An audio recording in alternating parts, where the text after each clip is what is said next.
안녕하세요. 반갑습니다. 오늘은 다음 세 가지에 대해 살펴볼까 합니다.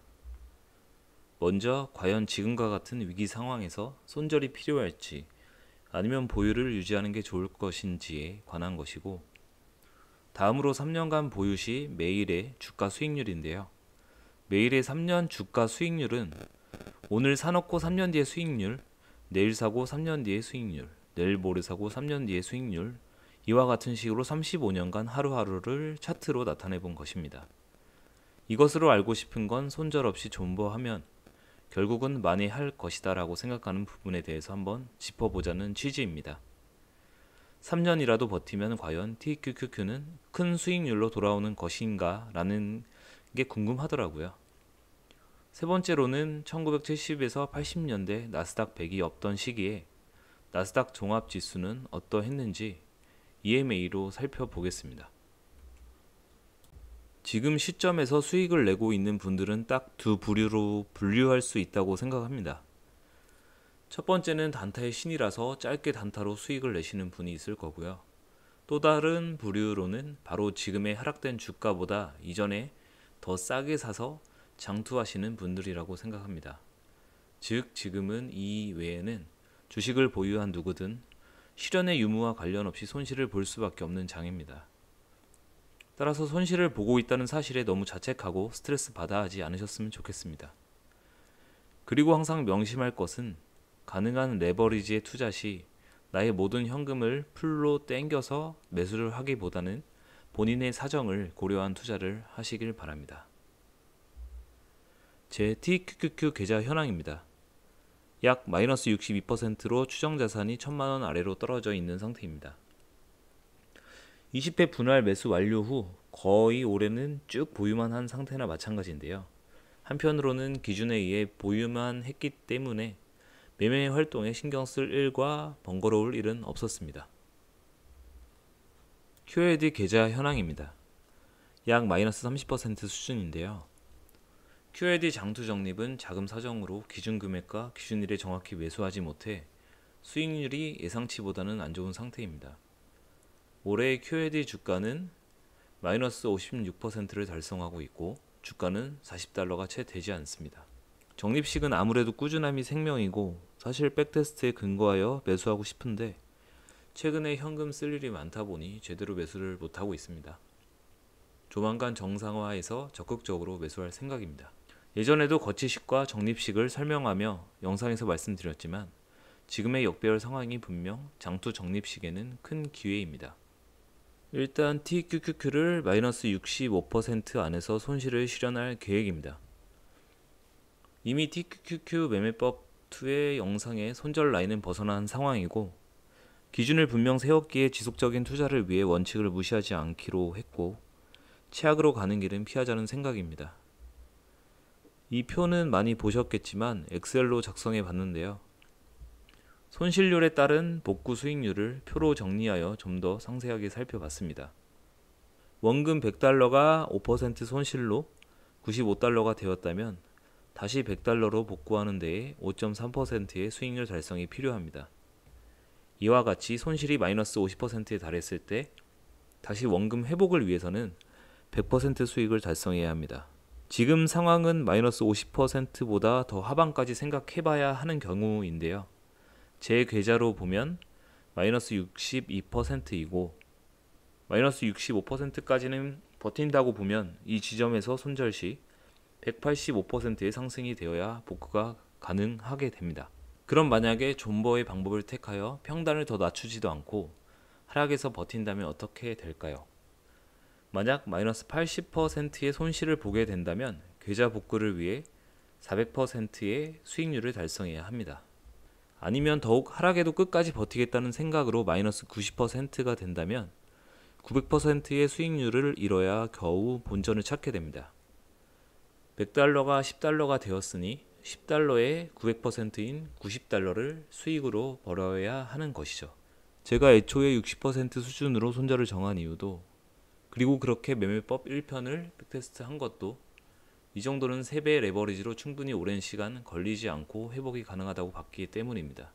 하지만 마이너스 90% 수준의 수익률을 유지하고 있는 순간 프로대의 수익률을 달성해야 하는 부담스러운 상황이 생기게 됩니다.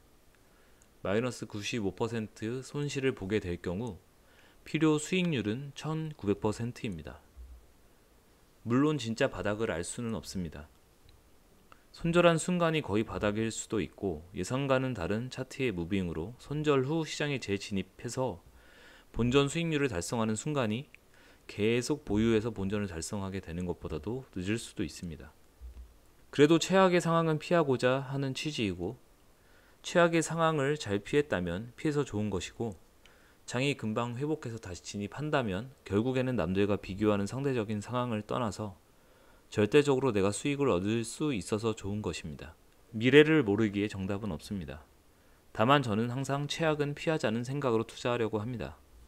자, 그럼 이번에는 3년간의 주가 수익률을 차트로 보여드리겠습니다. 이 차트도 제가 과거 데이터를 바탕으로 구현해 본 것입니다. 배경 설명을 드리자면 지금 같은 깊은 하락장에서 그래도 한 3년 버티면 다시 수익권으로 가지 않겠어? 라고 위안을 삼을 때 많이들 말씀하시는 것 같아 보여드리고 싶었습니다. 방법은 크게 어렵지 않습니다. 먼저 나스닥 100의 지수 데이터를 받아서 수익률을 계산하였으며 이 수익률을 TQQQ와 마찬가지로 3배로 환산 후 최근 특정일의 TQQQ 실제 종가를 이 3배의 환산 수익률로 과거로 역산해 나간 것입니다. 말로는 좀 복잡해 보일 수 있으나 실제 구현해 보면 어렵지 않습니다. 이렇게 3년간 보유했을 때의 주가 수익률을 오른쪽에 나타내었습니다. 예를 들어 1988년 10월 3일에 3년 전인 1985년 10월 1일에 투자하여 3년간 보유하여 기다렸다면 TQQQ에서 125%의 수익률을 달성했다는 것이고 1988년 10월 4일에 3년 전에 투자해서 기다렸다면 131% 수익률 달성과 같다는 식입니다. 이렇게 2022년 5월 초까지 쭉 구한 3년간 수익률을 차트로 나타내 보겠습니다. 네, 이와 같습니다. 최고점을 보시면 2000년 3월 27일인데요. 대략 TQQQ로 환산한 수익률이 7003%입니다. 즉 1997년 3월 말에 투자했다면 3년 만에 7000%의 수익률을 달성하는 것입니다. 이것만 보더라도 이때는 거품의 크기가 극에 달한 게 아닌가 판단할 수 있습니다. 최근 2021년 이후를 보면 일별 3년 수익률이 많이 낮아져 있는 걸 보실 수 있는데 그럼 지금 거품은 없는 거 아닌가, 이제 다시 들어가도 되지 않나 라고 생각하실 수도 있지만 쉬운 문제가 아니라 생각됩니다. 2006년경에도 적절히 낮아진 3년 수익률을 보이지만 이때 투자했다면 2009년 상황을 보시듯이 또다시 3년 투자에도 큰 손실을 보게 됩니다. 차트에서 마이너스 수익률이 잘 보이지 않으니 암흑의 시기를 좀 더 확대해서 살펴보겠습니다. 2001년부터 2012년 초까지 기간을 확대하였습니다. 닷컴 버블 붕괴로 2000년도 고점 부근에서 매수했다면 3년간 기다려도 마이너스 90% 아래의 손실을 갖는 기간이 3년 이상 유지됩니다. 2002년에서 2003년도 저점에서 잘 투자한 사람들은 다시 3년 뒤 수익률이 200에서 300%에 육박하며 큰 수익을 달성하지만 2005년, 2006년 이 수익률 고점 부근에서 투자를 한 분들은 3년을 버텼다면 다시 마이너스 70에서 80% 손실을 맛보게 됩니다. 이 차트는 누적 수익을 보여주는 게 아니라 시점 대 시점을 도식화한 것이라 실제 손실은 거의 복구가 어려울 정도라고 보시면 됩니다. 이런저런 방법으로 계좌 복구에 대해서 살펴봤는데요. 물론 정답은 없고 미래도 모릅니다. 하지만 손절 없이, 물타기 없이 큰 시드머니가 물려있는 상태를 유지하는 것에 대해서는 깊게 생각해 보시는 게 좋습니다. 그럼 다시 제가 주장하는 살아나는 시장은 무엇일지, 과연 금방 복구가 가능한 것인지도 좀 알아보겠습니다.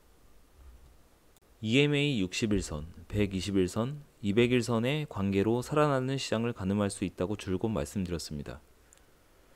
하락에 대해서는 역배열이 무섭고 이 역배열이 깨지는 순간이 저점을 찍고 다시 반등한다는 신호라고 말이죠. 하락 신호도 조심할 필요는 있으나 매번 하락을 피하려고만 하면 수익을 얻을 기회를 놓치는 순간이 많다. 그래서 조금은 공격적으로 투자하기 위해서 하락에서도 어느 정도 버틴다. 이번 장에서는 이런 하락에 대한 전략이 유효하지는 않았습니다. 그래서 좀 더 하락에 대해 보수적으로 접근할 백테스트도 진행해 볼 생각입니다. 이에 대한 구체화는 영상 말미에 좀 더 말씀드릴게요. 그동안 나스닥 100이 살아나는 시장에 대한 말씀을 많이 드렸기에 이번에는 나스닥 종합지수로 차트를 보겠습니다. 그 이유는 나스닥 100과 무빙이 비슷하면서도 더욱 역사가 오래되었기 때문입니다. 가능한 데이터가 많이 축적된 것을 참고하는 것이 많은 경우의 수를 고려하여 반영할 수 있기에 보는 것이죠. 1973년도에 나스닥의 깊은 하락이 시작되며 역배열을 유지하다가 1975년도에 EMA 60선이 200선을 상향 돌파하며 정배열의 신호를 알립니다. 이후에 120선도 200선을 상향 돌파했습니다. 차트 마지막에 횡보하며 선이 모였는데 과연 어떻게 되었을까요? 녹색이 60선, 회색이 120선, 하늘색이 200선입니다. 네, 예상대로 EMA 200선을 60과 120선을 깨지 않으며 정배열을 유지하며 상승장을 이루었습니다. 이 원리는 이전 영상들에서 너무 많이 언급하고 설명했기 때문에 긴 설명은 생략하겠습니다. 상승세에 대한 관성의 신호로 보시면 큰 무리가 없을 것 같습니다. 그 후 정배열은 1981년 말까지 유지되며 큰 상승을 했습니다. 다시 1982년에 역배열이 있었으나 금방 정배열을 유지하며 1984년까지 상승세를 유지하였습니다. 1984년 중에 역배열이 생기며 하락이 있었지만 또다시 살아나는 시장에 대한 신호가 오며 정배열로 바뀝니다. 다시 말씀드리지만 역배열이 짧은 것을 미래의 과거 차트로 확인하기 때문에 짧은 하락을 파악할 수 있는 것이지 당시라면 끝은 알 수 없었을 것입니다. 이 끝이라는 신호를 60선과 120선이 200선을 돌파하는 것으로 확인하는 것이죠. 1985년 정배열을 유지한 후 1987년 10월 블랙 먼데이가 있기 전까지 큰 상승을 유지하였습니다. 1990년부터는 앞의 영상들에서 많이 다뤘기 때문에 또 생략합니다. 그리고 이렇게 차트를 다시 한번 보여드리는 이유는 정배열로 돌아서는 시장에 투자했다면 어느 시기에서든지 예외 없이 큰 수익률을 보게 되는 순간이 발생했다는 것입니다. 그래서 손절이란 없고 추가 자금 투입으로 세배 레버리지를 살리고 싶으신 분들은 제가 추천드리는 매매법이 아니라도 EMA 60선이 200선을 돌파한 이후로 어느 저점을 형성할 때 추가 매수하라고 말씀드리고 싶습니다. 네, 영상이 텀이 너무 길게 올라왔는데요. 사실 회사 생활하면서 정신없이 지내다 보니 제가 3개월 만에 영상을 올렸다는 사실에 깜짝 놀랐습니다. 앞으로는 가볍게라도 계좌 현황만이라도 짧게 올리면서 자주 소통할 수 있도록 하겠습니다. 이렇게 기간이 길었는데도 구독도 유지해 주시고 조회도 해주시는 분들이 있다는 것에 보람을 느끼고요. 이번 하락장에서 크게 느낀 것은 백테스트가 미래를 보장할 수 없다는 사실도 사실이지만 추가 하락을 어느 정도 예상했음에도 너무 무방비로 당했다는 것입니다. 그래서 추가로 백테스트 하려는 것은 역배열에서의 목표 수익률은 낮추어 장에서 손실 없이 지켜볼 수 있는 것에 초점을 맞추고 상승장에서는 수익률을 좀 더 극대화하는 것을 추구하려고 합니다. 즉 하나의 매매법에서 EMA 신호에 따라 가변적인 목표 수익률로 변경하는 것을 백테스트하여 추세에 좀 더 맞는 투자를 할 수 있도록 방향을 정해보도록 하겠습니다. 이번에도 시청해 주셔서 감사합니다. 성투하세요.